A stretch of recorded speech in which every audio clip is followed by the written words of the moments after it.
बधाई देता हूं अपने नए चेयरमैन आशीष गोयल जी को और उनकी पूरी टीम को कि उन्होंने ये कार्यक्रम आयोजित किया, क्योंकि हमारे विभाग की बहुत सारी बातें ऐसी हैं जिन्हें हमें मिल करके बैठ करके ब्रेन स्टॉर्मिंग करके अच्छा करना है। हम काफ़ी काम करते हैं, लेकिन कुछ बातें ऐसी हैं कि जिनकी वजह से हम पब्लिक की निगाह में, लोगों की निगाह में हम अच्छे नहीं बन पा रहे हैं। इस बात की पीड़ा हमें भी रही है। बात अलग अलग समय पे आप लोगों को मैंने अलग अलग ढंग से कहा भी है, लेकिन अभी भी उसमें चिंता करने की आवश्यकता है। आप सब, मुझे मालूम है कि रात दिन मेहनत कर रहे हैं।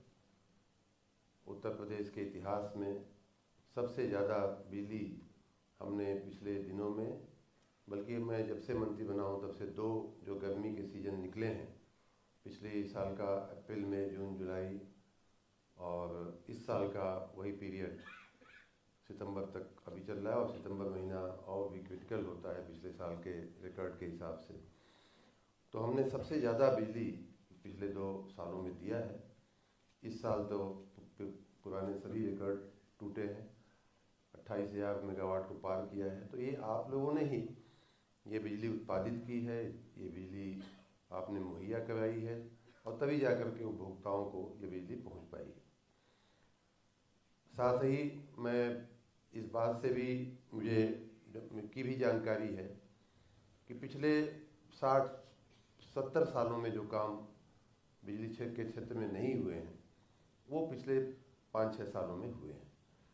चाहे आप नलकूप का ट्रांसफार्मर लगाने की बात हो, नलकूप के संयोजन देने की बात हो, या ट्रांसफार्मर्स की संख्या हम देखें तो लगभग दूनी हुई है। जो 60 साल में संख्या थी, 70 साल में जो संख्या थी, और अभी 6 साल में जो संख्या हुई है, ऑलमोस्ट डबल हो गई है। ट्रांसफार्मर्स की 12 की जगह 24 लाख ट्रांसफार्मर्स हो चुके हैं।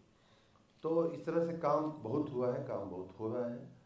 लेकिन जो हमारी चुनौती है वो ये है कि बिजली अब एक ऐसी आवश्यक चीज़ हो गई है कि हर व्यक्ति, शायद थोड़ी देर के लिए कमरे में हवा बंद कर दिया जाए तो 2-5 मिनट निकल जाए, क्योंकि वहाँ थोड़ी ऑक्सीजन उपलब्ध रहती है। लेकिन अगर बिजली बंद कर दिया जाए तो बड़ा असहज आदमी, हम हो या आप हो या कोई अन्य आदमी हो, असहज महसूस करता है। बहुत स्वाभाविक है, आदत पड़ गई है सबकी। उसी तरह से हमारे आपके इर्द गिर्द जो अप्लायंसेज हैं जो सुविधाएं हैं जिनके चलते हम अपना जीवन सरल बनाते हैं या इफ़िशियंट बनाते हैं, वो सारे के सारे अप्लायंसेज कहीं न कहीं बिजली पे आधारित हैं। चाहे आपका मोबाइल फ़ोन, कई बार तो लोग कमेंट करते हैं कि अब तो इतनी बिजली नहीं आ रही मोबाइल फ़ोन चार्ज हो सके। तो सोचिए, ये हमारा एक अप्लायंस है जो पहले हमारी आम जिंदगी में नहीं था, लेकिन हमारी ज़िंदगी में बड़ी बुरी तरह से घुस गया है। तो इसके चलते बिजली जो है बहुत ही महत्वपूर्ण एक विषय बन चुका है, हमारी बहुत ही महत्वपूर्ण आवश्यकता बन चुकी है। जनजीवन में इसका बहुत ही महत्वपूर्ण योगदान है। इसलिए हमारी जो चुनौती है बहुत ज़्यादा हो जाती है। हमें हमेशा सतर्क रहना पड़ता है, सतर्क रहना चाहिए कहाँ बिजली में क्या दिक्कतें आ रही हैं। तीसरी चुनौती ये है कि हम बिजली तो दे रहे हैं, कहीं से भी आप खरीद के या उत्पादन करके मैक्सिमम बिजली आप पंपिंग करने की कोशिश कर रहे हैं, लेकिन जो इंफ्रास्ट्रक्चर है हमारा, जो तार हैं, ट्रांसफार्मर्स हैं, वो पुराने हैं, जर्जर हैं, सपोर्ट नहीं कर पा रहे हैं, या हम उन्हें अच्छे से मेंटेन नहीं कर पा रहे हैं। दोनों ही बातें हैं। तो इसके चलते भी हमारी चुनौती, कहीं भी बिजली जो एक गारंटी होती है, सर्टेनिटी होती है बिजली रहने की, वो मुझे अभी तक, मेरा 1.5 साल के मंत्री काल में, मुझे अभी तक कहीं देखने को नहीं मिली।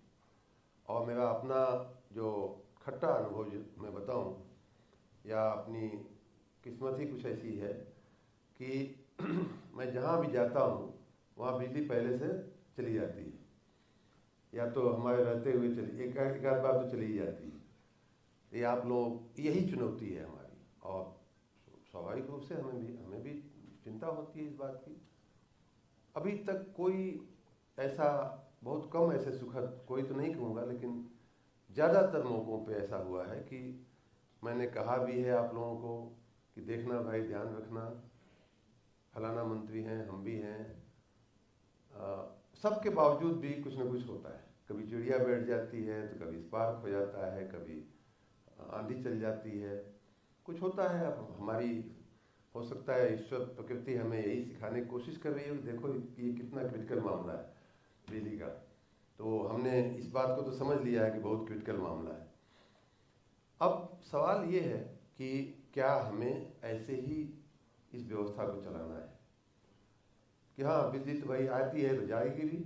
आप लोग ये सोच सकते हैं, सोच के आराम से बैठे, बिजली तो जाएगी। कई इंजीनियर्स बोलते भी हैं, हमारे स्थानीय लोग, गांव के लोग क्या बात करते हैं, बिजली तो जाती है, बिजली कौन सी बड़ी बात है जाना। तो एक तो ये अप्रोच है। दूसरा कि नहीं, हम व्यवस्था को ठीक करेंगे। हम व्यवस्था, अगर हमें 18 घंटा बिजली देनी है, 20 घंटा बिजली देनी है, तो जाएगी कैसे, मैं देखता हूँ कैसे जाती है। ये एटीट्यूड हम कैसे लाएं, और लाना पड़ेगा। अब ये मान लीजिए रेलवे वाला कह दे कि नहीं एक्सीडेंट तो भाई होता है, 2-4 डिब्बे इधर उधर हो जाते हैं। बस वाला कहे कि नहीं हम तो इतना रात दिन चलते हैं, तो हफ्ते में एक आध बार तो एक्सीडेंट होना बड़ा लाजमी है, स्वाभाविक है। अगर ऐसा आप बस में बैठे हो और आपको ये ड्राइवर वो कह दे इस तरह की बात, तो आपको कैसा लगेगा? रोंगटे खड़े हो जाएंगे, आप पता नहीं कब ये जान ले लेगा हमारी। तो ये स्थिति हमें बिजली की सुधारनी पड़ेगी, और इसके लिए आपको जो फील्ड के ऑफिसर्स हैं, इतना भी कठिन काम नहीं है, इतना भी कठिन काम नहीं है कि हम ना कर सकें। अगर बाढ़ आती है, बांध अच्छे बन सकते हैं कि पानी जहां हम नहीं चाहते हैं वहां पानी न जाए, अगर ये हम कर सकते हैं। रेलवे के एक्सीडेंट्स पहले कितने होते थे, टेक्नोलॉजी के माध्यम से सतर्कता बढ़ाने के बाद कितने एक्सीडेंट्स कम हो गए, बस के एक्सीडेंट्स कम हो गए। हाईवेज पे, हमारे एक्सप्रेसवेज पे जो पहले इंजीनियरिंग फॉल्ट कई जगह सुनने को मिलती थी कि साहब ये जो चौराहा है, ये जो मोड़ है, यहाँ इंजीनियरिंग फॉल्ट है, एक्सीडेंट्स होते थे। उन इंजीनियरिंग फॉल्ट को जहाँ जहाँ जिन्होंने ठीक किया वहाँ एक्सीडेंट्स कम हुए हैं। तो ये सोचने की बात है कि कहाँ हम क्या करें तो हमारे एक्सीडेंट्स कम होंगे, टिपिंग कम होगी, हमारे ही अपने कर्मचारी की जान चली जाती है, हमारी अपनी लापरवाही से, हमारे कर्मचारियों की लापरवाही से। तो इसके लिए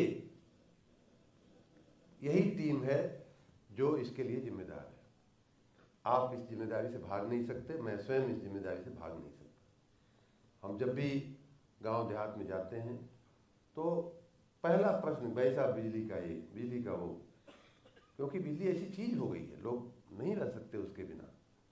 गांव में जाओ तो किसान परेशान, बाजार में जाओ तो दुकानदार परेशान, नागरिक परेशान। इस परेशानी से को हमें एक सुखद अनुभव में, उत्तर प्रदेश के लोगों को के सुखद अनुभव में लोग याद करें अपनी टीम को कि हाँ एक कोई टीम आई थी कि जिसने यूपी को बिजली की समस्या से निकाल दिया, और ऐसा संभव है। माननीय, मैं अपने गुजरात का अनुभव बताऊं आपको। माननीय मोदी जी जब मुख्यमंत्री बने, कई वर्षों तक पानी एक बहुत बड़ी चुनौती वहाँ हुआ करती थी। पानी कम बरसता है, सूखे प्रदेश में आता था, और लेकिन 7-8-6 साल के उनके इंटेलिजेंट वर्क जिसको बोलते हैं, हार्ड वर्क भी इंटेलिजेंटली होना चाहिए, उनके प्रयास से अब जो है गुजरात जो है वाटर स्कैर्सिटी से बाहर आ गया। तो हम अगर प्रयास करें तो इलेक्ट्रिसिटी की जो स्कैर्सिटी है, जो अनसर्टेनिटी है, जो अनस्टेबिलिटी है, इससे हम बाहर आ सकते हैं। और मैं चाहूँगा कि आज की इस समीक्षा बैठक में उन सारे बिंदुओं पे विचार हो जिनके चलते हमारी ये अनसर्टेनिटी जो है वो पीछा नहीं छोड़ रही है। अगर 18 घंटा हम कहते हैं, अभी हम 24 घंटे की बात मैं करूँगा आगे, लेकिन आज की स्थिति में अगर हमारा 18 घंटा का रोस्टर है तो क्या हम 18 घंटा दे रहे हैं? नहीं दे रहे हैं। सच बात ये है कि नहीं दे पा रहे हैं। क्लेम हम करते हैं कि हम दे रहे हैं, लेकिन वास्तविकता ये है कि हम उस दिशा में अभी पूरे सफल नहीं हुए। तो इन बातों पे विचार होना आवश्यक है।